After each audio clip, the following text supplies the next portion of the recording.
How's it going? This is Trig here at Victoria Skimboards. We're sitting tight with Teddy. Gonna kind of go through a little, Q&A for everyone out there.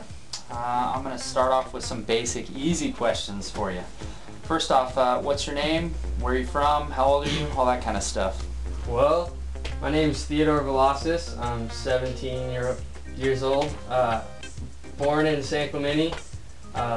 Raised in South Laguna Beach, California, SOLAG, and been skimming for about 11 years. Nice. Are you living in South Laguna now? Yeah. Okay. Good deal. Well, what age roughly do you think you began skimboarding in, and how did you get into it?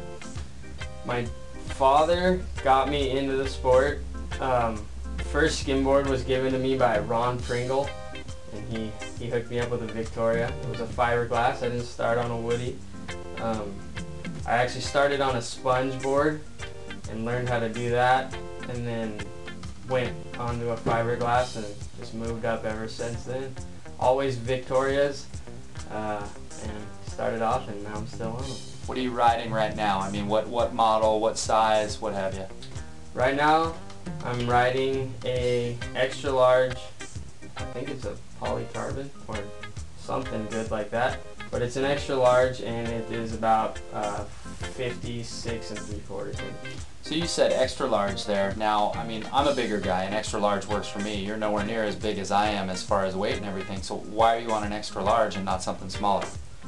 Well, I got introduced to the extra large, or the idea from it, from going to Kauai and skimming over there, and the waves were like super perfect and way far out, and it was really good, and I only had 2 medium smalls, so my demeanor to catch those waves was way off. I would get out to them as far as I could go, and then I couldn't wrap it around and bring it back in and get the wave, so I came back here and was like, alright, the medium small's not cutting it, I gotta go for something big, get those big far out wraps and get those big far out barrels that everybody loves to see.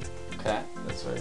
Now, with that though, I mean, able to float out, get those things, are you finding any difficulty in throwing tricks or anything with that board, or? Tricks are a little difficult to do. A 360 shove it definitely takes a little more ingenuity and flexibility to fling that big board around a couple times. Airs, everything I noticed looks a way, in my opinion, cooler on the bigger board, because it's like if you can get that thing moving around and bust tricks on it, just how people are doing on a medium small or even a medium, it just kind of takes the sport to a whole different level when you're getting those far out wraps that people are like surfing, and like the Santa Cruz contest was like 20-foot swell and you had to get way out there, so I did good in that. And this extra large was the only reason I made it to the finals. I think I almost got out the first heat. People were doing speed runs on the sand. I was like, oh, I'm done for. But I've made it through and made it to the finals and almost took out Beaker, so I feel pretty good about the extra large. So you're pretty confident on the board then? Yeah. Definitely. So now transitioning from a smaller to a bigger board, you seem like you're getting that all handled. My question though would be, what are you working on now? I mean, are you working on those errors on that board to try to handle those, or what's the next thing for you? Definitely.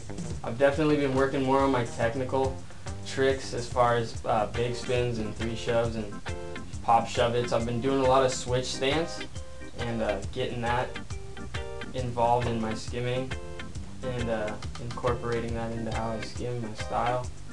But for sure, it definitely takes a little bit more to try to push out and do what you can on a bigger board. All these guys, Cody Lopez riding a medium large, and the guy's like 6'5".